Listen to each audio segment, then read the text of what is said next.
Purihin ka, Panginoon. Purihin ka, O Diyos.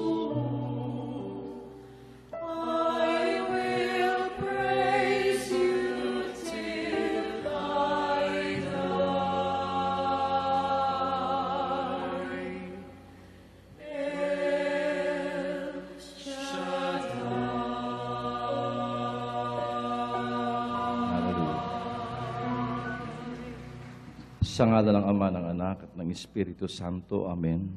Ama, sa pangalan ng Jesus na iyong bugtong na anak na aming kuya at kapatid at aming tagapagligtas, lumalapit kami sa iyo na may kababaang loob. Opo, Panginoon, kinikilala po namin ang iyong pagka-Diyos. Kinikilala po namin ang iyong kabanal-banalang presensya.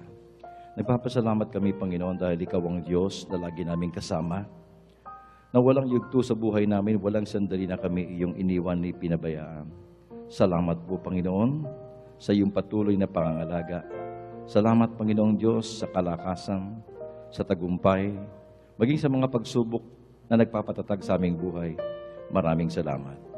Ngayong hapong ito, Panginoon ng Martes, muli nagpapasalamat kami sa iyo sapagkat alam namin kami pinatnubayan ng iyong Espiritu sa aming pakikipagtipan sa iyo ngayong gabing ito.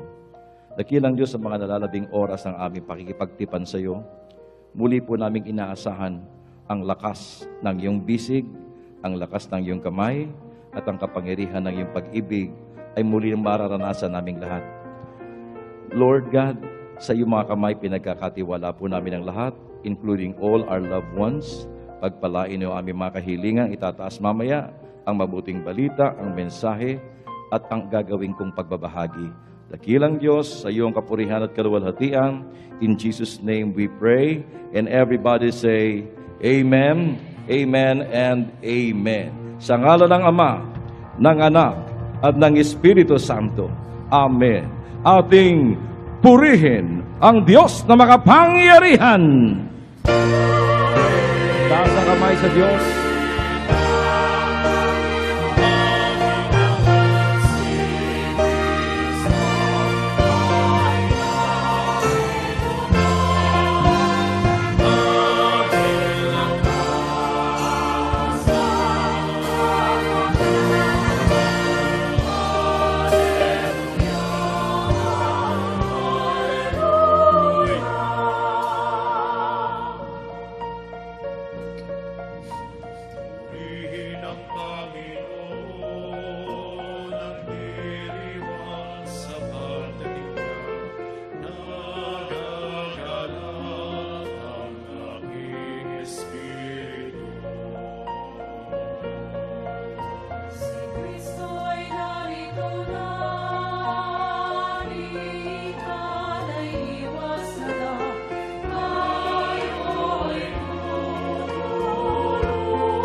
Purihin natin ang Panginoon. Malakas sa palakpak. Mga kapatid, alam kong ang inyong sadya ngayong gabi dito ay Diyos mismo at hindi tayo mabibigo sa ating inaasahan sa ating Panginoon. At narito ang kanyang salita, yamang siya'y nandito sa ating kalagitnaan. Anyayahan natin ang Panginoon na mangusap sa ating kalagitnaan sa pagbasa ng kanyang makapangyarihan at buhay na salita. And our reading will be taken from the first letter of Paul to the Corinthians, chapter 15, verses 51 up to 58. 1 Corinthians chapter 15, verses 51 up to 58. Listen, I tell you a mystery. We will not all sleep, but we will all be changed. In a flash, in the twinkling of an eye, at the last trumpet. For the trumpet will sound, the dead will be raised imperishable, and we will be changed.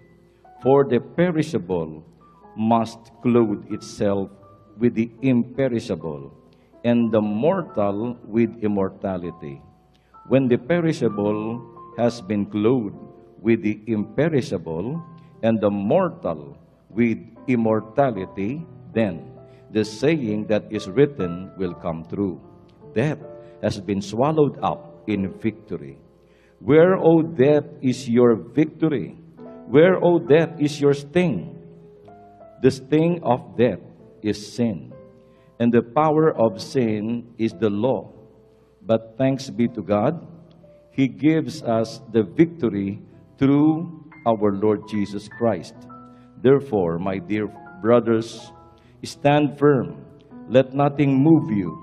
Always give yourselves fully to the work of the Lord, because you know that your labor in the Lord is not in vain. Pakinggan ninyo ang hiwagang ito. Hindi mamamatay ang lahat, ngunit lahat tayo'y babaguhin. Sa isang sandali, sa isang kisap mata, kasabay ng huling tunog ng trumpeta. Pagtunog ng trumpeta, ang mga patay ay muling bubuhayin at di na mamamatay.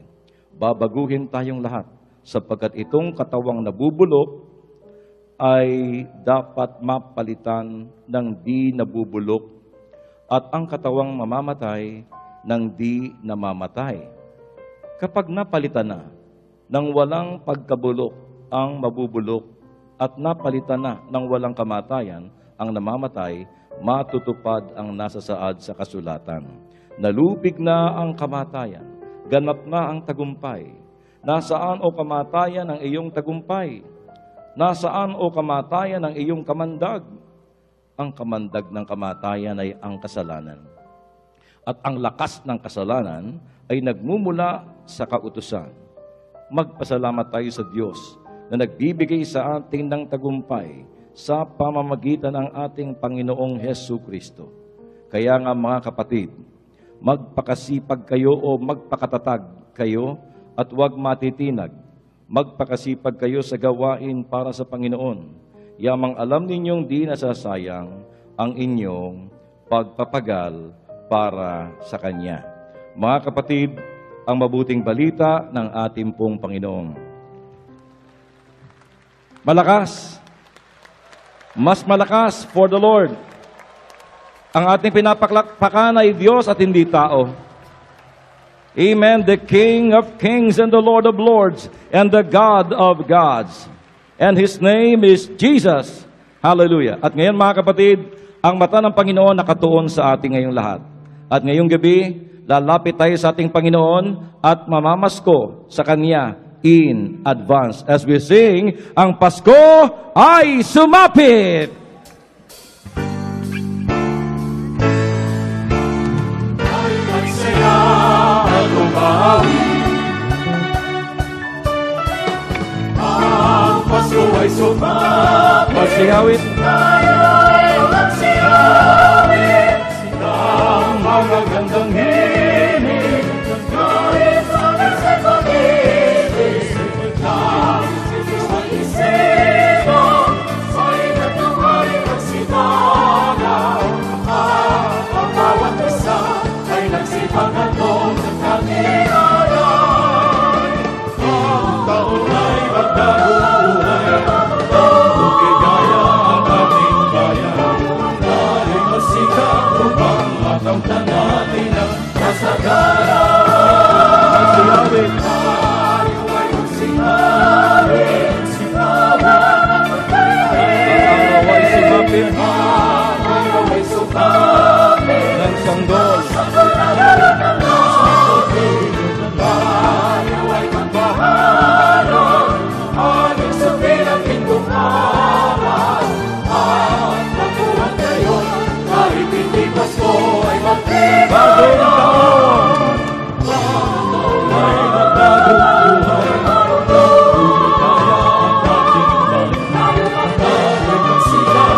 kasalanan.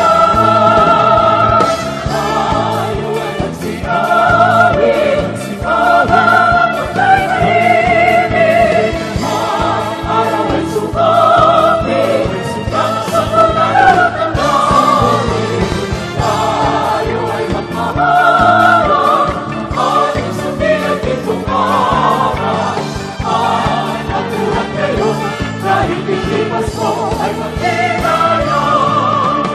Bagong taon ay nagkakuluhan, ang lumigaya ang aming bayan. Tayo ang sigaw upang makamtan natin ang kasagaran. Tayo ay magsinabi, simangan at tayo tahimik. Ang araw ay sumapit, sa pagdadalot ng langit. Tayo ay magmahalan, ating sabihin ang itungaran. Ang pagduhat ngayon, kahit hindi pasko, ay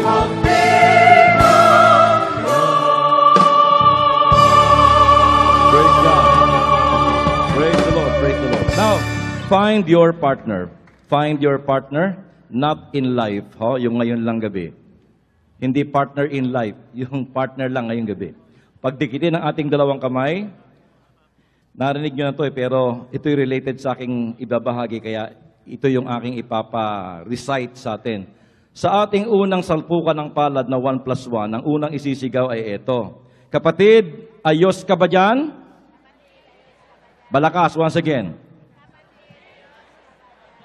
1 plus 1. 2, 3. Kapatid, ayos ka ba dyan? Ayan. Ang pangalawang isisigaw, hindi pa ayos kasi hindi pa tapos. Okay? Ano ulit? Ano ulit? Hindi pa ayos kasi hindi pa tapos. Yan ay sa 3 plus 3. Okay? 1 plus 1. 1, 2, 3. Kapatid, ayos ka ba dyan? 3 plus 3. 1, 2, 3, 4, 5, 6, 7. Hindi pa ayos kasi hindi pa tapos. Yung pangatlong isisigaw, babalik ta rin. Hindi pa tapos kasi hindi pa ayos. Ulit? Hindi pa tapos kasi hindi pa ayos. Okay. 1 plus 1. 1, 2, 3. Kapatid, ayos ka ba dyan? 3 plus 3. 1, 2, 3, 4, 5, 6, 7. Hindi pa ayos kasi hindi pa tapos. 7 plus 7. 1, 2, 3, 4, 5, 6, 7, 8, 9, 10, 11, 12, 13, 14, 15. Hindi pa tapos kasi hindi pa ayos. Palapakan natin ang Panginoon. Pwede na po tayo makaupo mga kapatid. Sila Sister Melly, Sister Mary Rose, si Brother Romy Alonso, si Brother June Lumanog, 4 po yung nawala sa atin. Sila po, naayos na nila lahat. Naayos na nila lahat at natapos na nila lahat, kaya pwede na sila. Tayo, mga kapatid, sinong umaamin na meron pang dapat ayusin sa buhay niya? Taas ang kamay. Okay. Kayo ba'y willing magpaayos sa Panginoon? Amen. So marami pa tayong dapat ayusin. Amen. At marami pa tayong dapat tapusin. At kapag naayos ang lahat, planchado lahat, at tapos ang lahat, magaang ang paglisan sa mundong ito. Hindi mabigat. Amen? Mga kapatid, ngayon mga kapatid sa Panginoong Jesucristo, ang paksa ko ngayong gabi ay pinamagatang bagong yugto ng buhay. No? Bagong yugto ng buhay.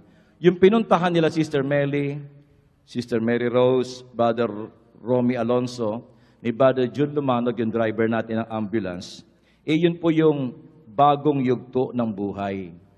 Tapos na sila sa unang yugto, yung buhay dito. Yung kanilang pinuntahan ngayon at nilipatan, yun yung bagong yugto ng buhay, mga kapatid. Ngayon, anong damdamin ang pinupukaw sa atin ng 3 letrang ito na KSP? 3 letra. Bawat letra may meaning. Mamaya ko sasabihin. Ano ang damdamin na pinupukaw sa atin ng tatlong letrang ito? Sa unang letra, sa letrang K, kabaong. Sa letrang S, sementeryo. Sa letrang P, ponenarya. Yan, anong damdamin? Ako na sasagot. Nariyan yung damdamin na agam-agam, takot, pangamba, kilabot, nerbiyos, at pag-aalala. Sapagkat ang tatlong ito na binanggit ko, kabaong, sementeryo, ponenarya, ay sumisimbolo sa kamatayan. Kamatayan. Amen? At alam natin na ang paksang kamatayan o ang kamatayan mismo, ayaw na ayaw nating pag-usapan. Kasi may takot, may pangamba, which is normal. Normal daw po ito sa tao eh. Ang presidente lang hindi takot mamatay. Dahil kung takot ka mamatay, hindi ka pwede magpresidente. Amen? Pero normal, siguro, pagdating din sa kanya nung nakamatay, meron din siya mararamdaman, ano? No? So, kinakailangan, presidente, kinakailangan matatag. Kaya, pero siguro, sa kanyang kaloob-looban din, kapag ka nandun na yung talagang, yung danger, makakaramdam din siya ng takot. Kaya nga, nag-iingat, may security, di po ba? So may takot pa rin tayo pagdating sa kamatayan at nag-aalala tayong mga kapatid ko. At sinasabi po natin na ang sementeryo ay huling hantungan. Kailan ihahatid sa huling hantungan, Sister Melly? Bukas po yun, Miyerkules. Si Sister Mary Rose naman, ihahatid sa huling hantungan sa araw ng Sabado. No? Si Brother Romy, hindi ko pa alam, sapagkat kailan lang siya na binawian ng buhay, mga kapatid. Si Brother John, narinig ko, na-cremate na siya, cremated na siya. So tapos na, naihatid na siya sa kanyang huling hantungan. Pero, yun na nga ba, mga kapatid, ang huli? Yung bang huling hantungan, yun na ba talaga yung huli? Ito na ba yung katapusan ng ating buhay, mga kapatid? Yung iba, hindi lang takot sa kamatayan, takot din sa patay. Takot sa patay. Nung ako po'y wala pa sa charismatic renewal, mga kapatid, binata pa ako noon, sa Pasay kami umuwi, meron akong taong kaibigan na malaki utang na loob ko. Sila ay taga Marcelo Green Village, dun sa may kilometer 18, yung South Super Highway, sila umuwi, taga Marcelo. Yung kanyang nanay na matanda na nag-for good galing Amerika, ay dun ibinurol sa kanilang lugar na kinalakihan sa Pasay, doon sa Veronica funeral home, doon ibinurol. Sa second floor, mga kapatid. Kaya gabi-gabi, andun ako, tumutulong-tulong sa kanila. Siguro, sobrang na yung kanilang pagod nung ilang araw, nagpaalam. At ang sabi, Rafi, pwede bang maiwan ka muna dito? No? Kasama yung anak niyang 7 taong gulang na lalaki. Uuwi muna kami para magpahinga at kumuha ng mga damit at ng ibang mga babaunin. Ikaw muna maiwan dito. Nung araw na yon, mga kapatid, nung burol ng kanyang ina, ito palang nanay niya, mga kapatid, kaibigan ko matalik na lagi akong binibiro. Matanda na siya. Galing sa Amerika, lagi niya akong binibiro-biro. No? So, nung sila po ay umalis na, mga kapatid, tama-tama, yung burol na ginaganap doon sa second floor, no? Yung silid na yon ang meron lang patay. Yung ibang mga silid, bakante. Kumbaga matumal ang patay, matumal ang dating ng patay. Kaya yung kwarto lang yon ang may patay. Yung ibang mga kwarto at silid, bakante, walang patay. Kami lang ang meron doon, mga kapatid. So ngayon, mga bandang alauna na, nangungonti na yung tao. Nangungonti na. Dumating yung 2:00 ng umaga, kami na lang nung bata ang natira. No? Ang pinili kong upuan, yung ataol nasa gitna. Ang pinili kong upuan ay yung upuan nakadikit sa pader para siguradong walang tao sa likod. Nakadikit sa pader. At yung bata, natutulog sa kandungan ko, ginawa niyang unan yung hita ko, yung 7 taong gulang na lalaki. Habang ako'y nakaganyan, natutulog yung bata, nakatingin ako sa ataol kung ano-ano naglalaro sa isip ko. Baka biglang mga labit si Lola, baka biglang bumangon, kung ano-ano mga iniisip kong hindi ko dapat isipin, no? Sa kakaisip ko ng mga bagay na yan, na kinatatakutan ko, biglang nag-brown out sa puninarya. Totoo po. Biglang nag-brown out. Naku, para akong pusher na nakakita ng pulis. Bigla ako napatalon, nakalimutan ko yung bata sa kandungan ko, nahulog yung bata. At pagkatapos, nung magising yung bata, kaladkad ko yung bata, takbo kami sa hagdan, nahulog kami sa hagdanan, mabuti na lamang alpombra. Tug, tug, tug, tug. Sabi ng mga tao sa baba, bakit? Hiyang-hiya ko sabihin ang dahilan. Napaupo akong gano'n sa may hagdanan, hiyang-hiya ko sa sarili ko sapagkat, ano nga bang dapat ikatakot ko sa patay? Sabi nga nila, matakot ka na sa buhay, wag lang sa patay. Pero bakit nga ba, no? Hindi ho tayo nag-iisa. Maging ang mga apostol, takot. Kaya sabi ng Panginoon, bakit kayo natatakot? Hindi ako multo. Yun. Amen? Ako ito, may laman ako.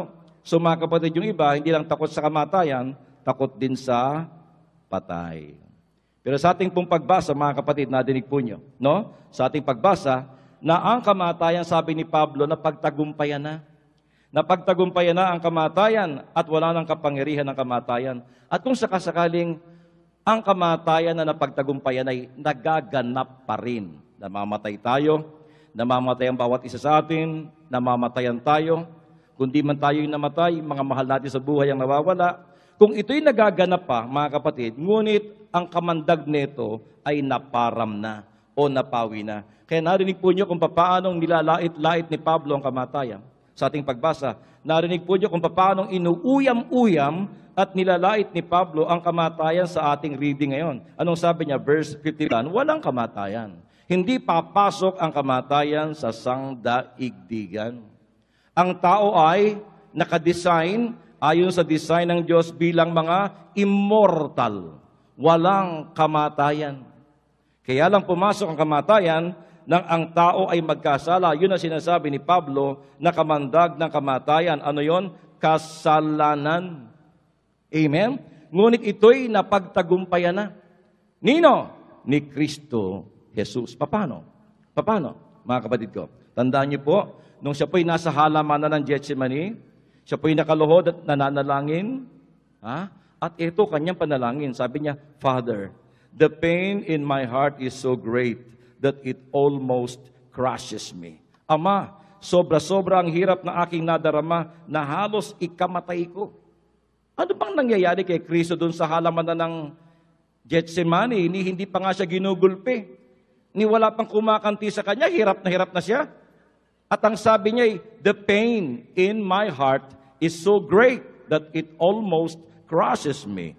Sobra-sobra ang hirap na aking nadarama na halos ikamatay ko. At ang sabi sa Biblia, pinapawisan siya ng animoy dugo. Anong nangyayari sa kanya doon? Bakit ganong katindi ang description ng kanyang paghihirap? At ang lumabas sa kanyang bibigay, sobra-sobra ang hirap na aking nadarama na halos ikamatay ko. Sapagkat ganito po nangyari. Habang siya'y nananalangin, may dumaang kalis sa kanyang harapan o saro.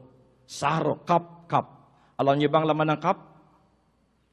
Hindi alak, hindi wine, hindi tubig. Ang laman ng cup ay kasalanan ng sangkatauhan. Kasalanan ng sangkatauhan, kasalanan ng mga tao nung unang panahon, kasalanan ng mga tao nung panahon ni Jesus, at kasalanan ng mga tao sa panahon natin at sa mga darating pa. Kaya nakita nyo, noon, ngayon, at sa darating pa, lahat ng kasalanan ng sangkatauhan ay inaalok ng Ama sa kanyang anak. Anak, tanggapin mo ito. Take this cup, mga kapatid. Anong sabi ng Panginoon? Hindi niya feel na tanggapin. Lumalaban ang kanyang kalooban. Sabi ng Panginoon, Father, let this cup pass away from me. Ama, kung maaari, sana'y alisin mo ang sarong ito. Lumalaban ang kanyang kalooban.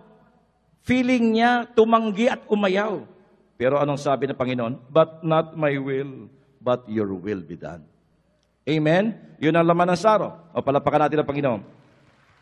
Ngayon, nung tinanggap na ni Jesus ang maluwag sa kanyang loob, ang kalooban ng Ama, natanggapin ang kasalanan ng sangkatauhan, ininom niya yung saro, ibig sabihin, dala na ni Jesus sa kanyang katawan ang kasalanan ng sangkatauhan. Ha? Dala niya. Kaya si Jesus na walang kasalanan, walang dungis, walang bahid, walang mancha, stainless, ay itinuring na makasalanan.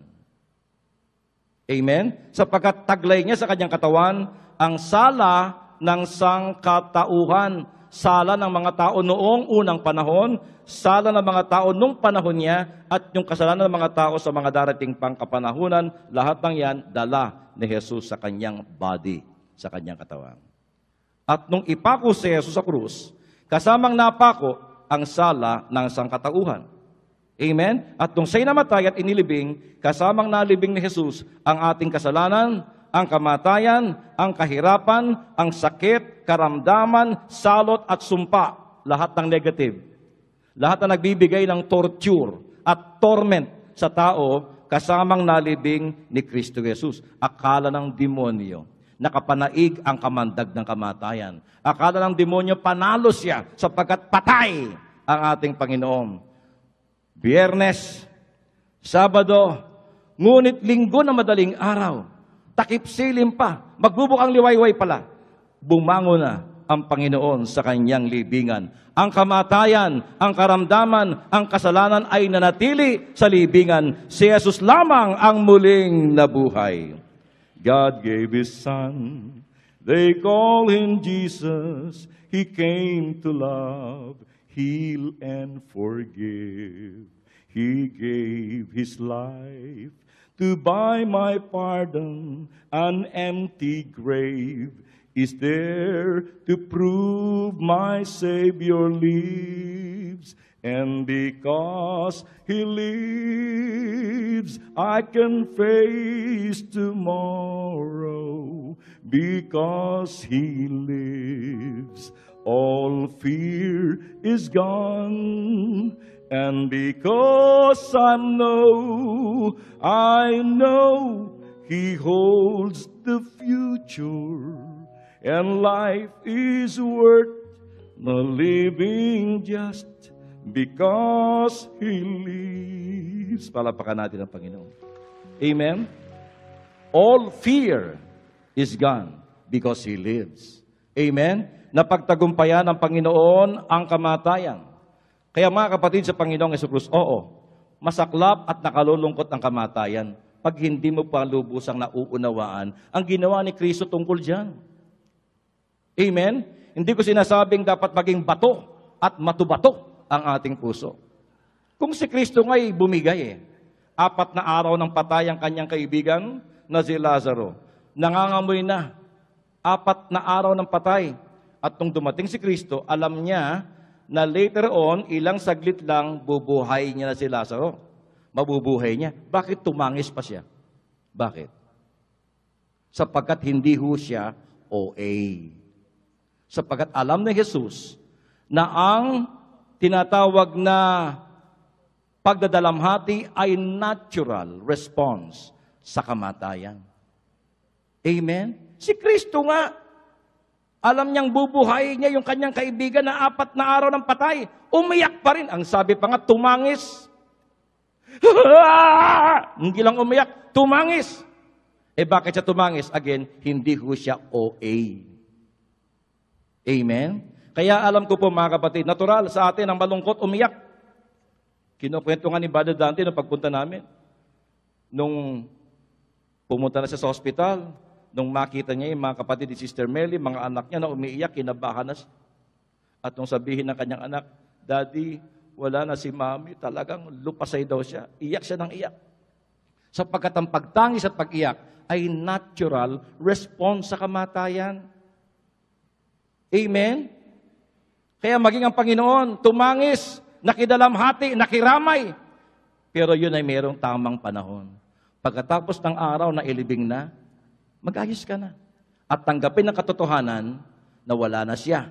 At magpasalamat sa Diyos na sa loob ng mahabang panahon na ipinahiram sa atin ng Diyos yung ating mahal sa buhay. Halimbawa, kung 30 taong kayo nagsama, Lord, thank you for 30 years na pinahiram mo sa akin ang aking asawa. Ngayong siya'y kinuha mo na, maluwag sa loob ko, siya'y iyong-iyo, Panginoon. Marami pong salamat. Amen? Hallelujah. So mga kapatid sa Panginoong Jesucristo, ngayong gabi ay akin pong tatalakayin ng ilang mahalagang puntos na ang kamatayan ay hindi katapusan ng buhay, kundi simula ng bagong buhay. Ha? Lagot ka sa akin, tapos ka ngayon sa akin. Ibig sabihin, ang kamatayan, hindi ho katapusan ng buhay, kundi simula ng bagong buhay. Akala niyo ba natapos na sila? Hindi ho. Magsisimula sila sa bagong yugto ng buhay. Ang natapos dito ay yung kanilang yugto ng buhay dito. Ngayon sila wala na sa ating piling. Sila magsisimula ngayon sa panibagong yugto ng buhay. Amen? Ang buhay sa ating daigdig na ito, ang buhay sa daigdig na ito ay isang yugto lamang ng buhay. No? May ibang buhay na naghihintay sa atin na higit na maganda, higit na kaaya-aya, higit na masaya kaysa sa buhay dito. Amen? Ang tinutukoy nating buhay ay ang buhay sa piling ng ating pong Yahweh El Shaddai. Revelation chapter 21, 3-4, ito sabi, narinig ko ang isang malakas na tinig mula sa trono. Ngayon, ang tahanan ng Diyos ay nasa piling na ng mga tao. Mananahan siyang kasama nila at sila'y magiging bayan niya. Makakapiling nila ng palagian ng Diyos at siya ang magiging Diyos nila at papahirin niya ang kanilang mga luha. Wala nang kamatayan, dalamhati, pag-iyak at sakit sapagkat lumipas na ang dating mga bagay. Ito ang panibagong yugto ng buhay na nilipatan at pinuntahan ng ating mga mahal sa buhay na nauna na sa atin. Ito rin ang bagong yugto ng buhay na pinuntahan at nilipatan ng ating mga kapwa-lingkod na si Sister Mary Rose, Sister Melly, Brother Romy Alonso at ni Brother June, mga kapatid ko. Isang napakaligayang buhay sa piling ng Diyos na makapangyarihan. Amen? Palapakan natin ang kanilang ngayong kalagayan doon. Kaya mga kapatid, sabi ni Pablo, para sa akin si Kristo ang buhay at dahil dito'y kapakinabangan ang kamatayan. Para kay Pablo, sabi niya, si Kristo ang buhay, pero para sa akin, no, kapakinabangan ang kamatayan, dying is gain. Hindi kawalan, kundi kapakinabangan. Why? Sapagkat tanging ang kamatayan lamang ang magiging susi upang ang Diyos nating pinapangarap, inaawitan at sinasamba rito ay makita natin ang mukhaan o face to face. Amen? Kaya para kay Pablo, ang kamatayan ay isang kapakinabangan. At ngayon mga kapatid, ang buhay natin sa daigdig na ito na isang yugto ng buhay, na hindi pa tapos, ha? Hindi pa tapos yung yugto ng buhay na ating ngayong ginaganapan dito sa mundong ito. Now, bakit tayo nandito pa? Bakit sila wala na? Sapagkat naayos nilang lahat. Natapos nila ang lahat. Tayo, marami pa tayong aayusin sa ating pag-uugali. Marami pa tayong aayusin at marami pa tayong dapat na tapusin, mga kapatid. Kaya tayo nandito ka pa buhay sapagkat ito ay isang maliwanag na pagbibigay sa atin ng Diyos ng pagkakataon upang makapaghanda. Kaya pag napunta tayo sa mga lamay, yung lamay na yon ay hindi talaga para dun sa patay. Mas yon ay para sa mga buhay. Sapagkat pinapaalalahanan tayo habang tayo nakaharap sa kanyang kabaong na darating ang time, sooner or later, tayo naman ang ilalagay doon. Amen? Kaya bago tayo ilagay doon, bago mangyari sa atin yung bagay na yun, sapagkat pagpatay na tayo, hindi ka na pwedeng magsabi na, Lord, pwede ba ulit? Kasi medyo pumalpak ako nung ako'y buhay pa eh. Na parang basketball, pag natalo, Lord, pwede ba rebounce? Hindi yung pwede.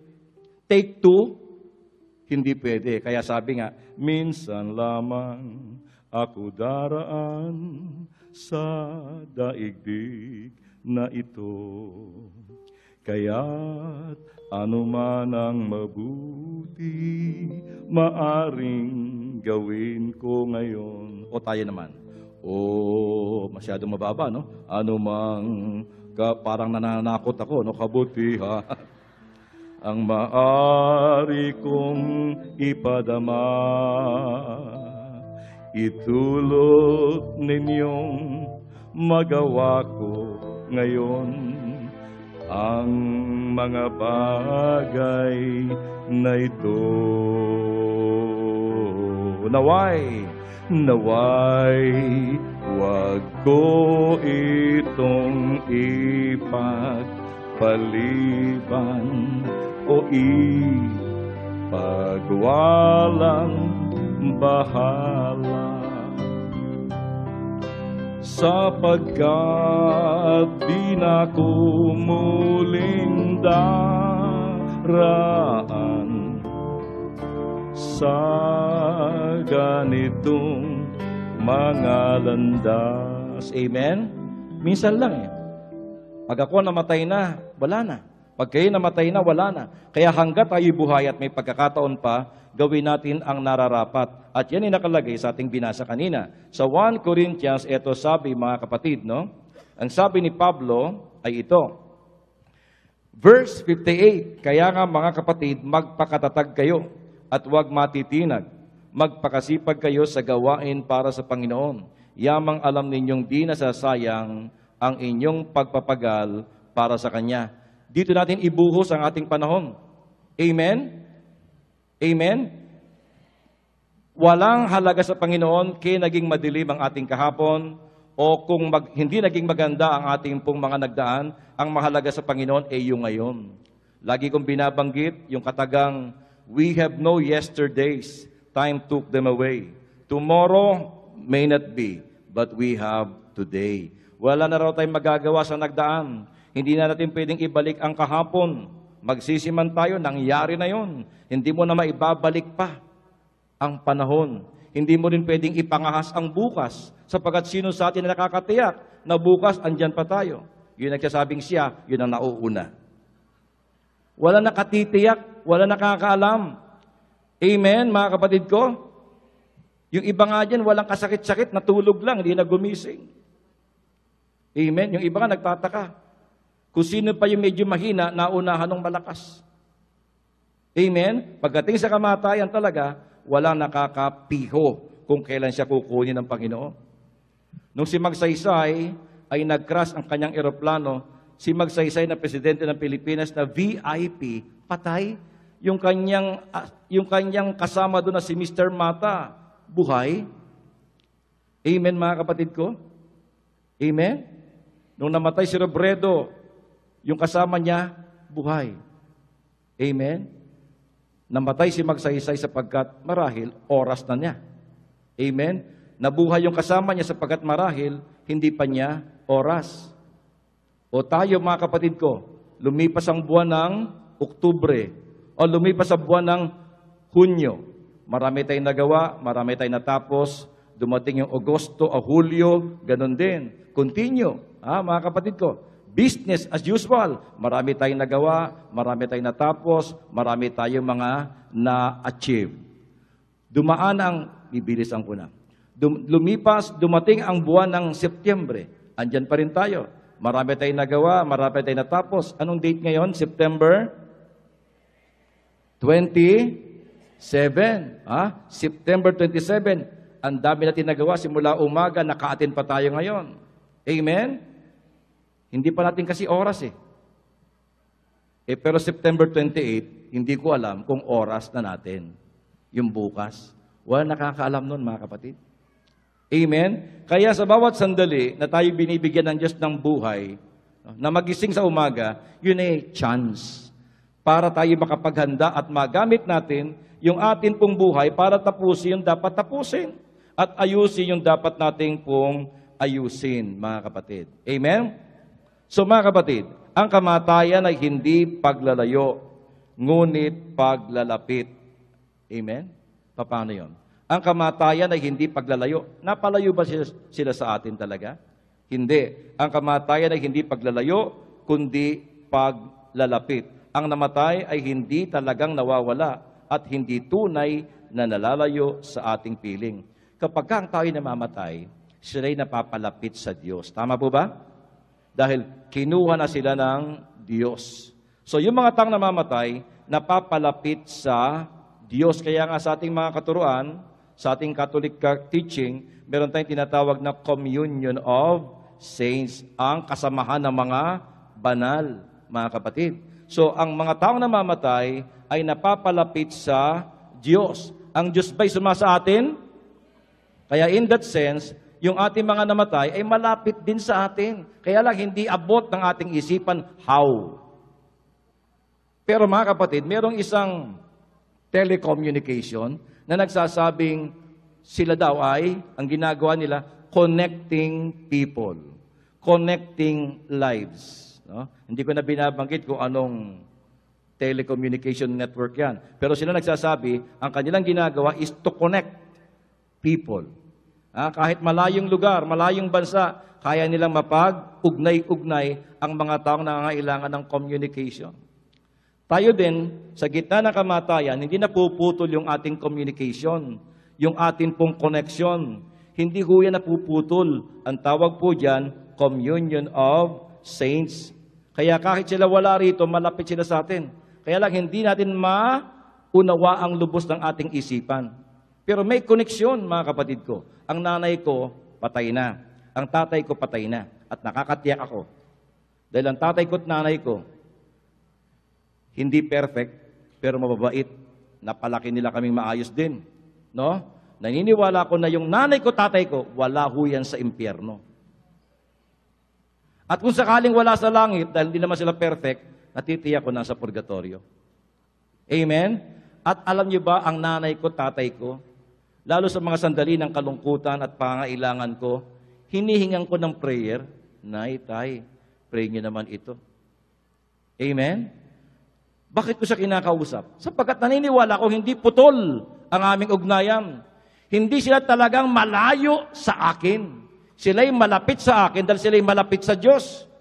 Amen? At ang nag-uugnay sa atin, sa kanila, ay walang iba kundi ang grasya ng ating pong Panginoon, ang kapangyarihan ng ating pong Diyos.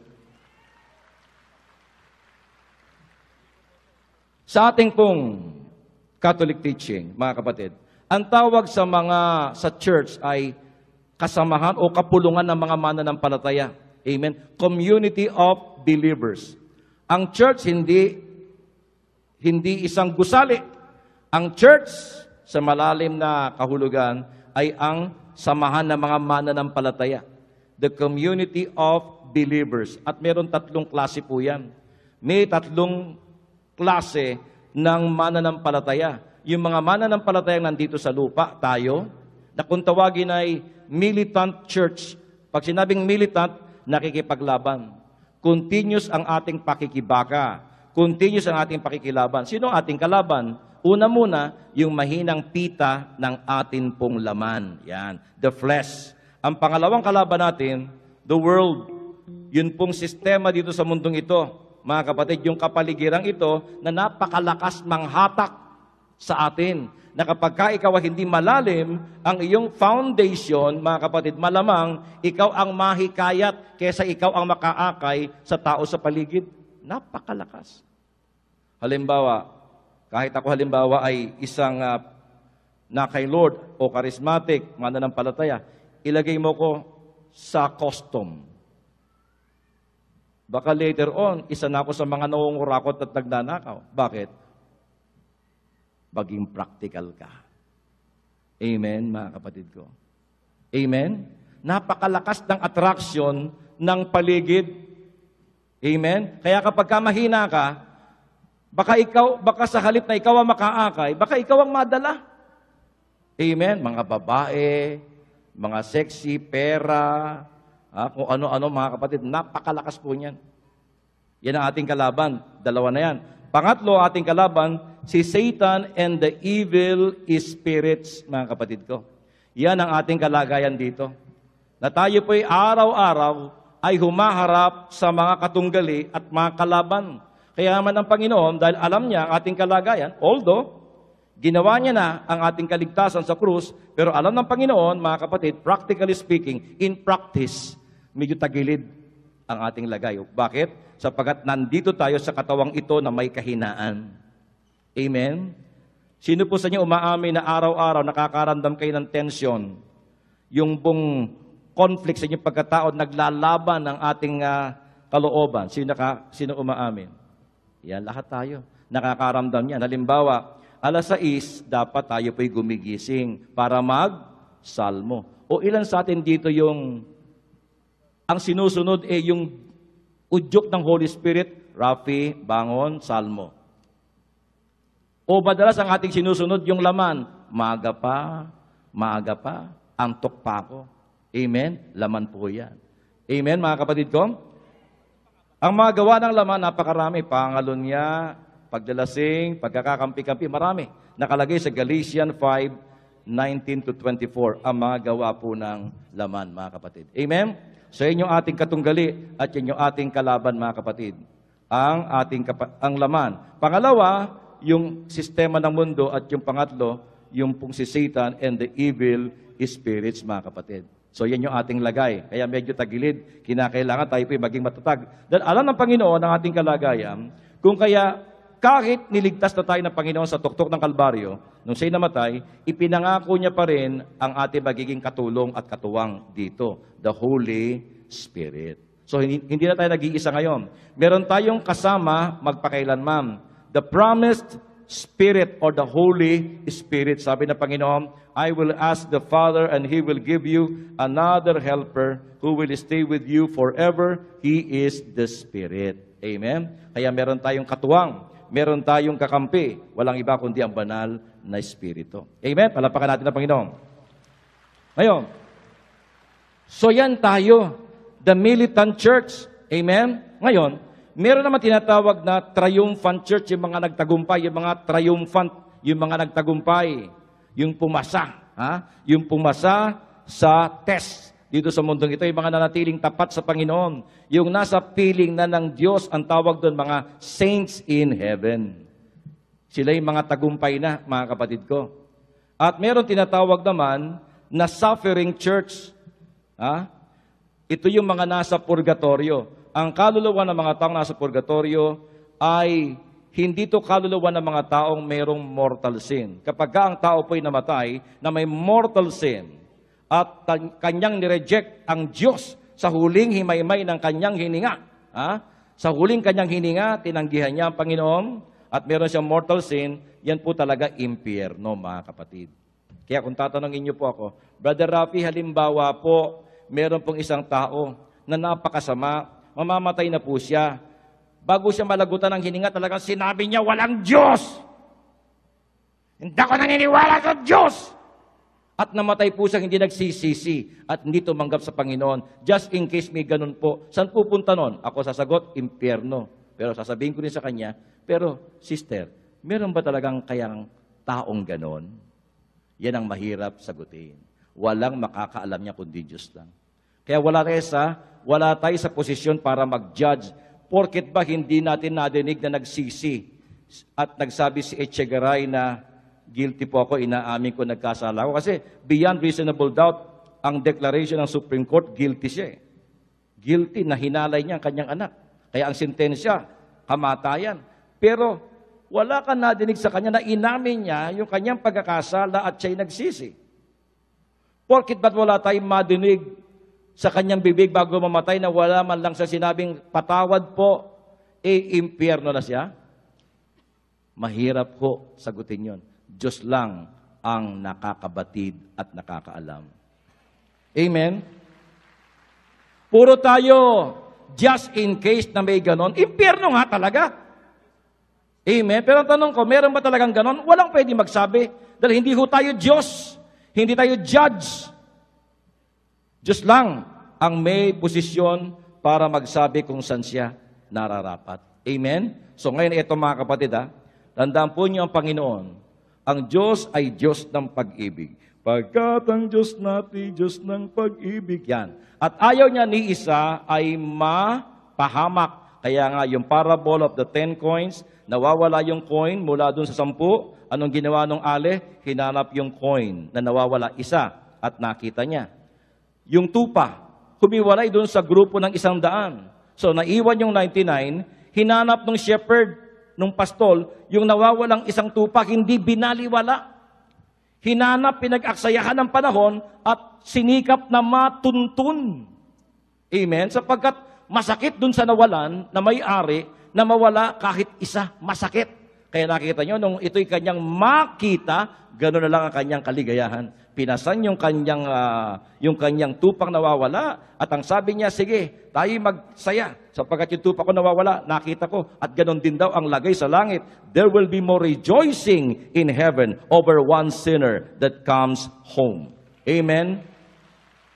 So ayaw ng Diyos na may mapupunta sa impyerno kahit isa. At yung ganong saloobin ng Diyos, nakakabahagi yung mga saints in heaven, yung nasa purgatorio, at tayo.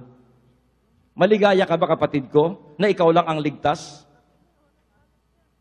Maligaya ka bang malaman mo, kontento bang kaligayahan mo, na malaman mong may mga tao nasa impyerno? Amen? Anong klaseng Kristiyano tayo? Kung yung ama ayaw niya ni isa, mapahamak, ikaw okay lang?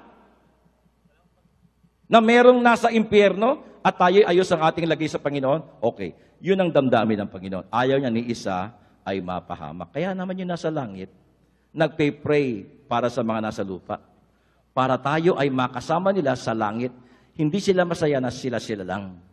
Sapagkat kung kokonti ang maliligtas, napakalungkot ng langit. Kung kokonti lang tayo. Amen? Kaya yung mga nasa langit, mga kapatid ko, hindi sila kontento na sila lang ang nandoon. Gusto nila, makasama nila lahat ang mga nilikha ng Panginoon. Kaya nagpe-pray sila sa atin. At hindi lang tayong kanilang pinagpe-pray din ng mga nasa langit, yung mga nasa purgatorio. Sapagkat yung mga nasa purgatorio, wala po yung kasalanang mortal. Ang tao, kapag ka namatay ang may kasalanang mortal, just in case na may ganon, impyerno po. Ang nasa purgatorio ay mga kaluluwa ng mga taong walang mortal sin, walang mabigat na kasalanan. Ang kasalanan po nila ay malinggit lang na hindi magbubulid sa kamatayan. Amen, mga kapatid ko? Nandun sila sa purgatory. So dalawa pinagpe-pray ng nasa langit. Tayong nandito sa lupa na nakikipagtunggali sa laman, kay Satan at sa kapaligiran. At pinagpe-pray ng mga nasa langit, yung mga nasa purgatorio na makasama nila doon sa langit. At tayo rin. Katulad tayo ng mga banal sa kaitaasan na hindi tayo kontento na tayo lang ang makakilala kay Lord at mapasama sa langit. Pinagpe-pray din natin nasa lupa yung mga nasa purgatorio. Lagi natin inaalala sa misa yung mga souls in purgatory. Pinay-pray natin sila. Mga kapatid, sa totoo lang, mas tagilid ang lagay natin kumpara sa kaluluwa ng mga nasa purgatorio. Yung mga nasa purgatorio, pagdating ni Kristo sa second coming, wala na hong tsansa na mapunta yun sa impyerno. Hindi katulad natin. Tayo po, pwede. Depende sa atin. Kung tayo po itatanggi kay Kristo at i-reject natin siya, talagang doon tayo sa impyerno pupunta. Amen, mga kapatid ko? Kaya yung nasa purgatorio, mas maigi-igi ang lagay kumpara mo sa mga tao nandito sa mundong ito. Sila po'y para bagang waiting lang eh. Nagwe-wait na lang sila kay Kristo. Pagdating ni Jesus, mula sa langit, isasama na automatically yung mga nasa purgatorio, mga kapatid.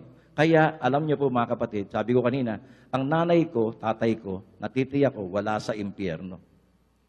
Pero maaaring wala sa langit dahil hindi naman sila perfect. Pero natitiyak ko, nasa purgatorio. Kaya yung nanay ko, tatay ko, na alam kong maigi-igi ang lagay kaya sa akin, hinihingian ko ng prayer. Amen. So, makikita nyo, pinagpipray ko yung nanay at tatay ko, at the same time, hinihingian ko rin sila ng panalangin sapagkat mas maigi-igi ang kanilang lagay kumpara sa akin. Kaya makikita po niyo mga kapatid, ang tulungan nitong mga ito. Nagtutulungan sapagkat ayaw nilang lahat na ni isa ay mapahamak, mga kapatid ko. Amen? At lahat ng iyon ay galing sa Diyos yung pag-ibig, mga kapatid. Kaya nasabi ko sa inyo kanina, ang mga namamatay ay hindi nawawala at hindi nalalayo. Kung sila'y napapalapit sa Diyos, malapit din sila sa atin. Amen. At someday, magkikita-kita tayo at magkakaroon ng reunion doon sa langit sa piling ng ating Panginoong Diyos na makapangyarihan. Last, ang kamatayan ay hindi pagkatalo, kundi pagtatapos o pagtatagumpay. Nakakainis at nakakasuya ang kamatayan kung ang tingin natin dito ay pagkatalo. Bakit ba siya namatay? Anong kinamatay? Sakit. Natalo ng sakit. Anong kinamatay? Na aksidente, natalo ng aksidente. Ilang preachers natin dito ang namatay sa accident? Si Brother Eric Ricafrente, sa bus, mga kapatid. Meron pa kami si Jesus Lago, no? Namatay sa aksidente. Si Brother Nilo ng Bulacan, aksidente.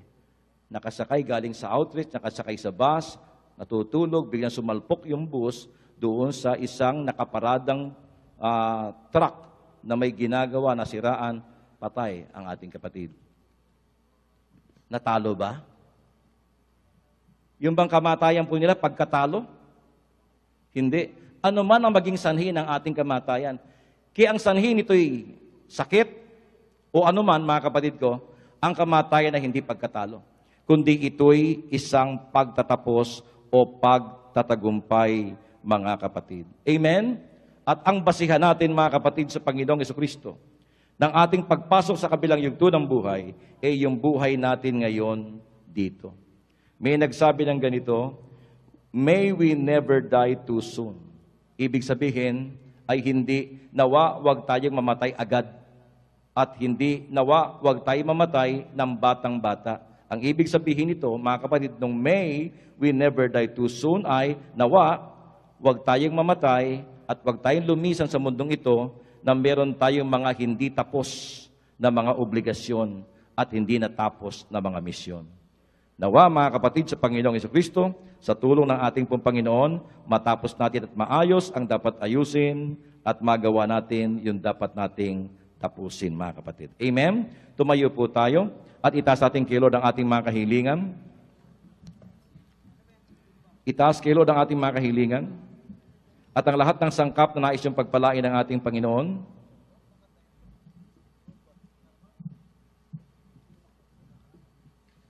at habang itinatas natin ang lahat ng yan, awitin natin, huwag kang mangangamba o mababalisa.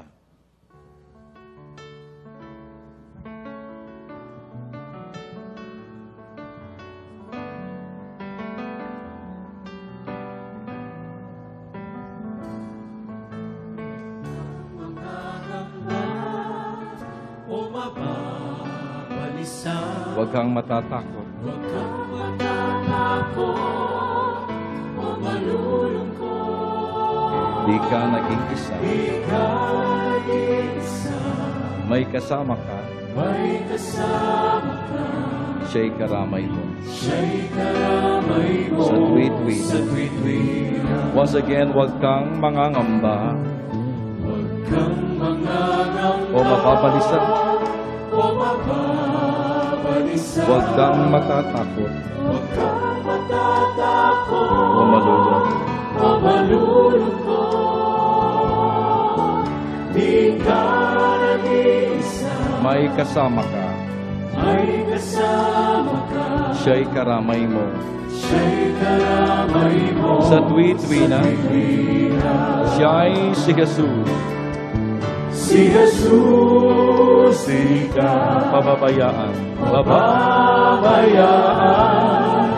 Si Jesus, di ka Iiwanan. iiwan. Siya'y kasama mo. Siya'y kasama mo. Karakaramay mo. Karakaramay mo. Siya'y laging tapat. Siya'y laging tapat sa buhay mo. Soft instrumental background.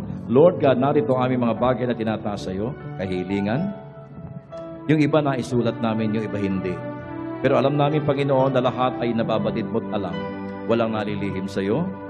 Kaya, Panginoon, di man namin na isulat yung iba. Ito'y amin po pinagkakatiwala sa iyong kaalaman at karunungan. Pagpalain mo ang aming mga nakayanang handog. Pagpalain po niyo, Panginoon, ang lahat ng bagay na aming itinataas sa iyo. Higit sa lahat na pagpalain, kaming may tangan-tangan sa lahat ng ito. Huwag kang mangangamba o mababalisa. Huwag kang matatakot Huwag kang matatakot o malulungkot. o malulungkot. Di ka nag-iisa. Di ka nag-iisa. May kasama ka. May kasama ka. Siya'y karamay mo. Siya'y karamay mo. Sa tuwi-tuwi na. Sa tuwi-tuwi na. Siya'y si Jesus. Si Jesus di ka pababayaan. Si Jesus di ka iiwanan. iiwanan. Siya'y kasama mo, Siya'y kasama mo. karakaramay mo, Karakaramay mo. siya'y laging tapat, Siya'y laging tapat sa buhay. siya'y laging tapat. Siya'y laging tapat sa buhay mo. Siya'y laging tapat. Siya'y laging tapat sa buhay. Sabihin natin mga kapatid, Panginoon, lakas po nyo, Panginoon, inaangking ko po ang kasagutan sa lahat kong kahilingan at sa lahat ng bagay na ito na aking itinataas at tangan-tangan. In Jesus' mighty name, we pray, Amen and Amen, mga kapatid.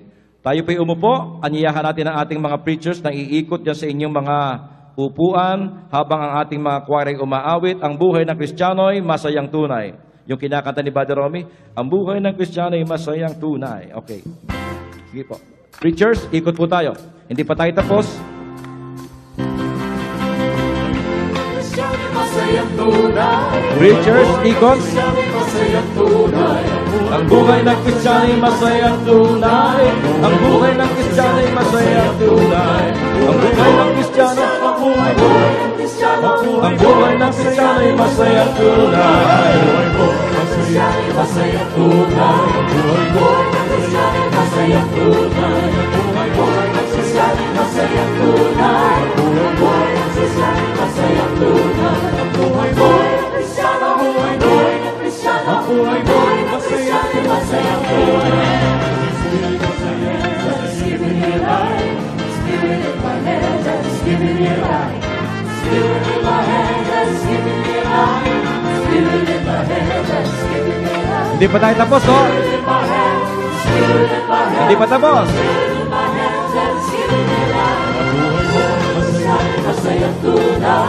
Ang buhay ng Kristiyano'y masayang tunay. Ang buhay ng Kristiyano'y masayang tunay. Ang buhay ng Kristiyano'y masayang tunay. Ang buhay ng Kristiyano, ang buhay ng Kristiyano, ang buhay ng Kristiyano'y masayang tunay. For the last time. Buhay ng Kristiyano'y masayang tunay. Ang buhay ng Kristiyano'y masayang tunay. Ang buhay ng Kristiyano'y masayang tunay.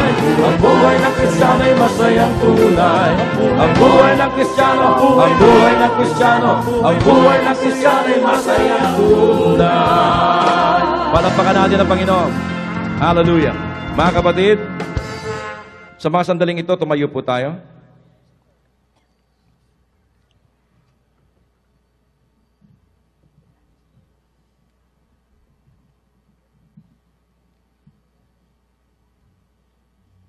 Habang umiikot ang ating mga kapwa-lingkod, ang ating po mga preachers, mga kapatid, ilagay natin ang ating sarili sa piling ng ating Panginoon na narito ngayon sa ating kalagitnaan.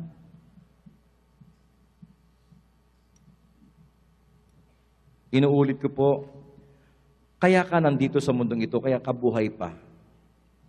Sapagkat binibigyan tayo ng Diyos ang pagkakataon na ayusin ang dapat ayusin. Tapusin ang dapat natin pong tapusin. Yun po. At walang tao ang pwede magsabing wala akong time o wala akong panahon. Ang Diyos ang nagbibigay sa atin ng panahon, ang Diyos ang nagbibigay sa atin ng oras, at dapat gamitin yung panahon at oras upang ating ma-accomplish at maganap ang kalooban ng Diyos na nais siyang ipagawa sa atin, kapatid. Kaya sa mga sandaling ito, as we stand before the Lord, I pray, let's pray, that our spirit may hunger for Him, magkaroon tayo ng pagkauhaw sa Diyos na makapangyarihan sa lahat, at mapag-isip-isip natin ang ating pong buhay. Na hindi po natin alam kung mahaba pa ang itatagal o maiksi na, kapatid. Ang nangyari sa ating mga kapatid na nauna sa atin ay isang paalala sa ating lahat. Na darating din tayo sa yugtong yun ng ating buhay.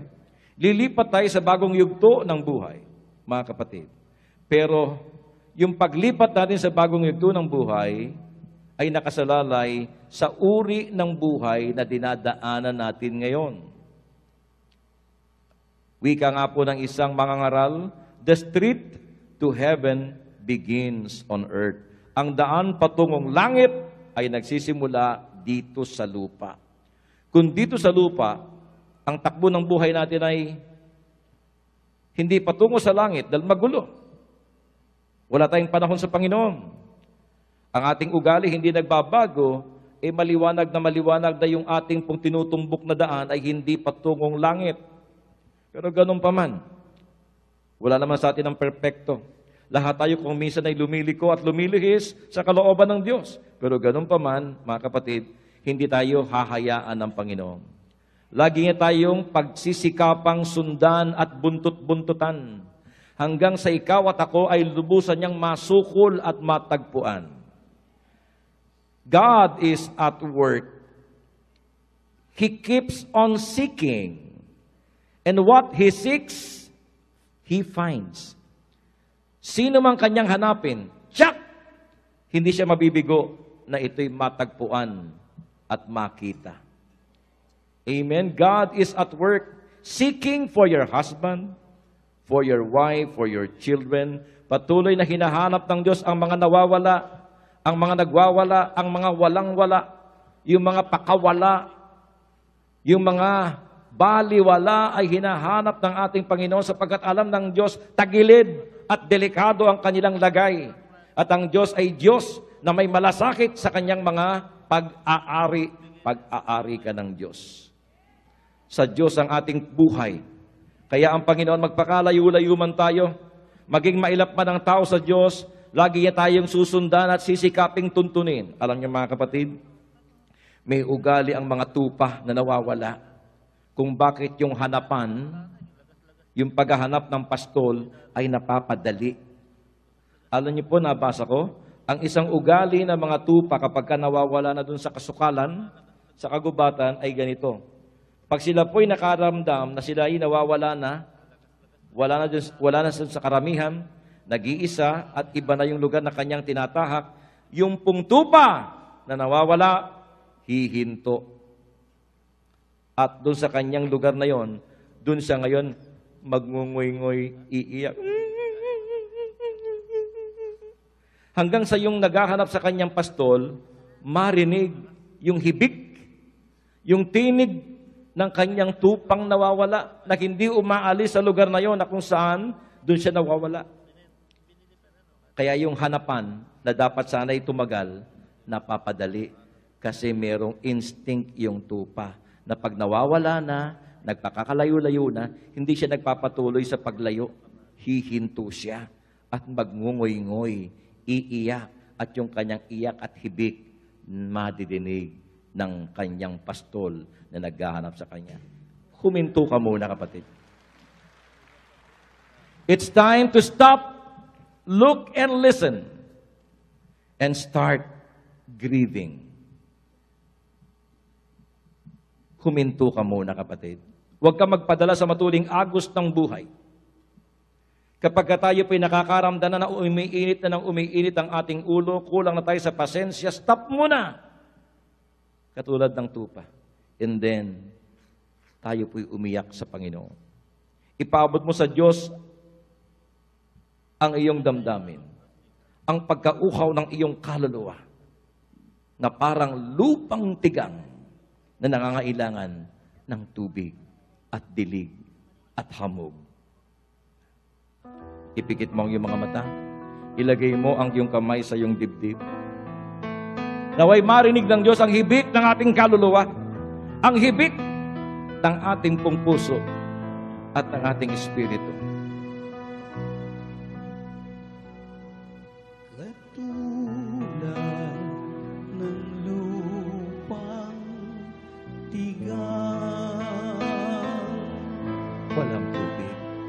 Walang tubig, ako'y nauuhaw.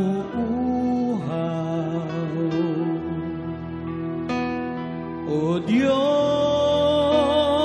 hangad kitang tunay.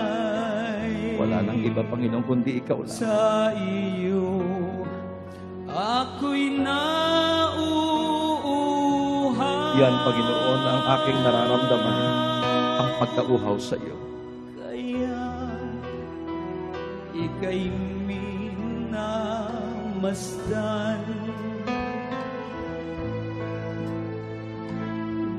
doon sa iyong dalanginan. Nang makita ko ng lubusan, lakas mo't kaluwalhatian, ang kaluluwa ko'y nauuhaw. Siya ang ating kauhawan. Dahil sa Kanya tayo babalik. Sa iyo, Panginoon, Sooner or later, ko, matatapos ang yugto ng buhay natin dito. ang kaluluwa ko'y nauuhaw sa iyo, Panginoon ko. Panginoon, ang kagandahan mo, Ang kagandahan loob mo, hihigit pa sa buhay sa mundo. higit sa buhay sa mundo. Kaya ako'y magpupuri, Kaya ako'y magpupuri. ngalan mo'y aking sasambahin. Ngalan mo'y aking sasambitin. Opo, Panginoon, ang kaluluwa ko'y nauuhaw. Siya ang ating kauhawan. Taglayin ang iyong kaluluwa, ang kauhawan sa Kanya. Sa ating pag-uwi, baunin mo yung pagkauhaw na ito. Panginoon ko, Ang kaluluwa ko'y nauuhaw. ang kaluluwa ko'y nauuhaw sa iyo, O Panginoon ko. Kapatid, ipagpatuloy natin ang laban. We have the Holy Spirit on our side to defend us against the devil. The Holy Spirit who is ever ready to help us. Nabigyan tayo ng lakas upang tayo managumpay sa pita ng ating laman. Upang ating mapagtagumpayan ang malakas na hatak ng paligid kung saan ka man naroon. Sa workplace, sa office, sa trabaho, sa palengke, sa school, napakalakas ng hatak. Ngunit meron tayong lakas, meron tayong katulong na hindi tayo pababayaan, the Holy Spirit. Kaya mga kapatid sa Panginoong Jesucristo, ang ating nalalabing buhay na hindi pa po natin alam kung mahaba pa o maiksi na, atin po ngayong gamitin sa paglilingkod sa ating Panginoon. At naway mag-umapaw sa ating puso ang pag-ibig na nanggagaling sa Panginoon. Katulad nung nararamdaman ng mga nasa langit na mga banal. Katulad nung nararamdaman ng mga kaluluwa sa purgatorio. Katulad ng mga nararamdaman ng mga taong tunay na merong Diyos na pinananaligan, na nagmamalasakit sa kanyang kapwa-tao. Gamitin natin ang ating buhay ayon sa nais ng ating pong Panginoon. At ngayong gabi mga kapatid, habang nakalagay ang inyong kamay sa inyong dibdib, alam niyo bang may na-compose na awitin patungkol sa buhay mo? Ito ang awit ng buhay mo na alam kong alam mo. Maaari mong sabayan. Narito ang awit ng ating buhay na pinamagatang Sino Ako o Hiram sa Diyos. Awitin mo ang awit ng buhay mo.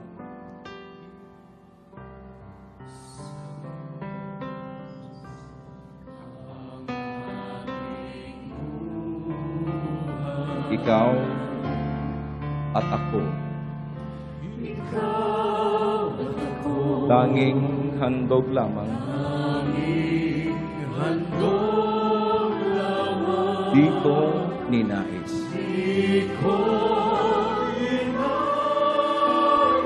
Nang ako'y isilang.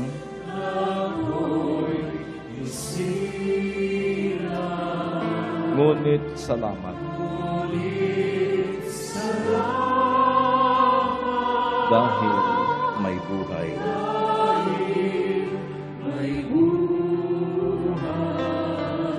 Ligaya ko. Nang ako'y isilang.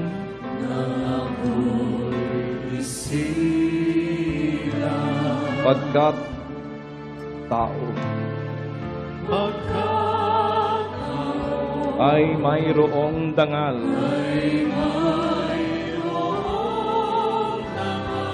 Sinong may pag-ibig?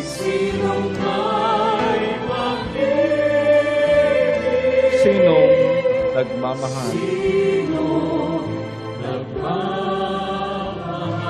Kundi ang tao.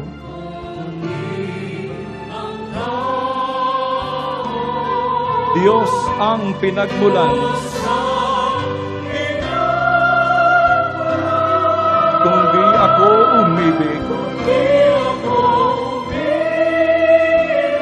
kung di ko man bigyang halaga, ang buhay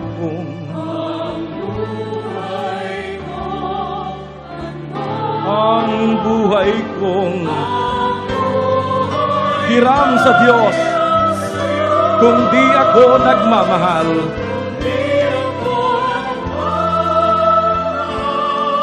sino ako?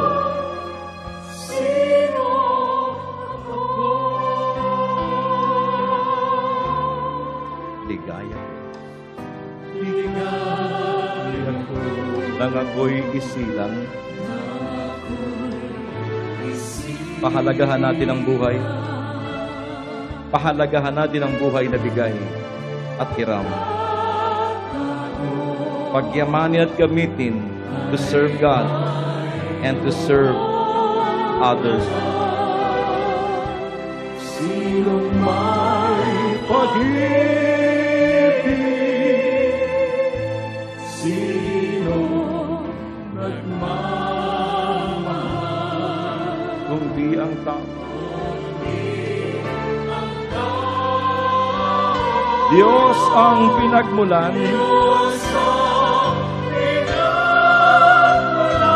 Kung di ako umibig, kung di ko man bigyang halaga, ang buhay kong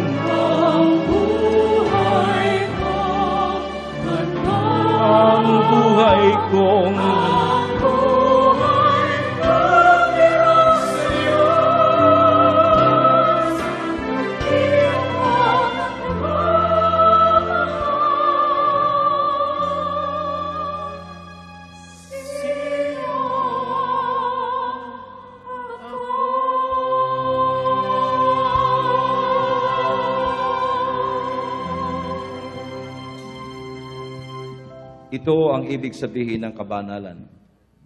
Ang kabanalan, ang taong banal, is a loving person. Ito ang pinakamainam na translation o ibig sabihin ng holiness. Ang kabanalan o ang taong banal ay yung taong punong-puno ng pag-ibig sa Diyos at sa kanyang kapwa-tao. Kapatid, sa mga sandali pong ito, ilagay naman ninyo ang inyong kamay sa inyong ulo. Kung ano ang ating mga kahilingan, pangailangan, believe na ang Panginoon may gagawin ngayong gabi sa ating mga hinihiling, sa ating pong pangailangan. Panginoon na makapangyarihan sa lahat, bago kayo mag-iwahiwalay ngayong gabi, una sa lahat, inaalala namin ang mga naging bayani ng pananampalataya, Panginoon, na mga lingkod mo na nagpakita ng kanilang konkretong pananampalataya sa pagiging lingkod mo at lingkod ng kanilang kapwa-tao, Sister Melly Armenta, Sister Mary Rose Siluriques, si Brother Romy Alonso, si Brother June Lumanog. Panginoon, mga lingkod mo na binigyan mo ng ganggaling, husay, talent at gifts.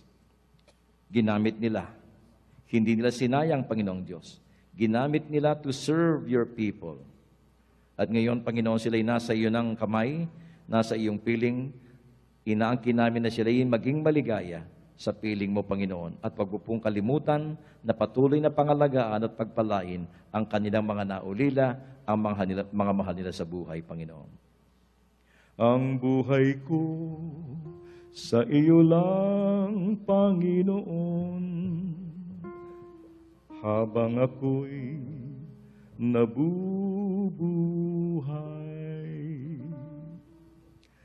Ang pag-ibig mo'y aking patnubay, salita mo'y gabay ng buhay.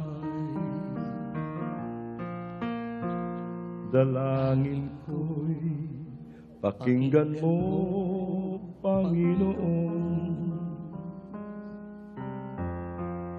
habang madilim na kahapon ko'y baguhin mo.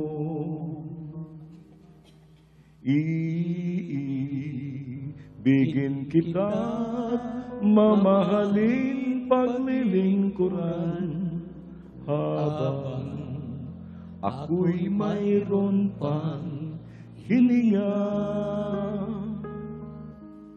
Ang buhay ko sa iyo lang, Panginoon.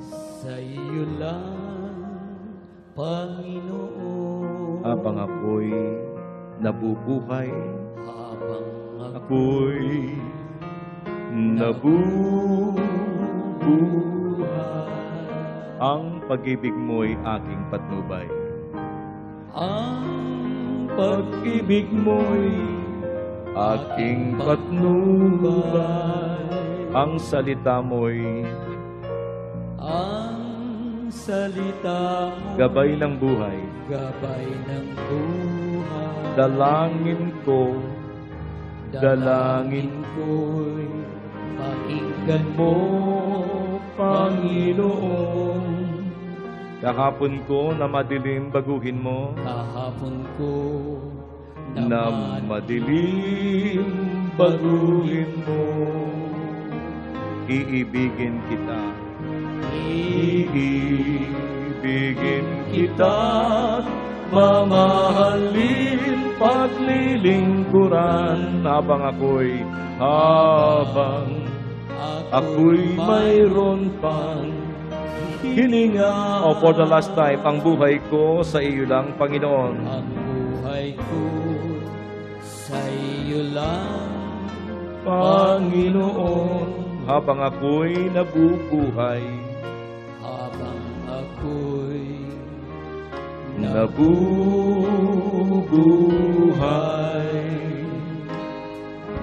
ang pag-ibig mo, ang pag-ibig mo'y aking patnubay, aking patnubay, ang salita mo'y gabay ng buhay, ang salita mo'y gabay ng buhay. Dalangin ko'y pakinggan mo, Panginoon. Kahapon ko na madilim, baguhin mo. kahapon ko Na madilim, baguhin mo.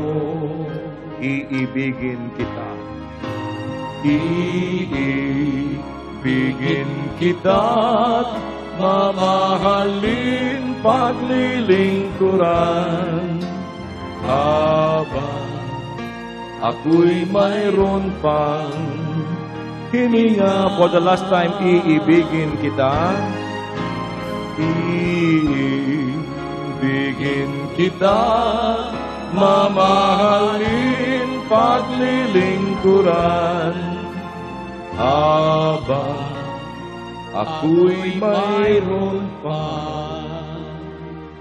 hilingan. Panginoon na makapangyarihan, itong buhay na kaloob mo sa amin na natitira at nalalabi ay iyong i-empower at magtaglay ng kapangyarihan upang lahat kami ay mabuhay na mga tapat at mga mananagumpay. And may your blessing, O God, descend upon us. In Jesus' name we pray. Amen and amen. In the name of the Father, Son, Holy Spirit, amen. Palapakan natin ang ating pong Panginoon. Malakas sa palakpak. Let's give thanks with a grateful heart.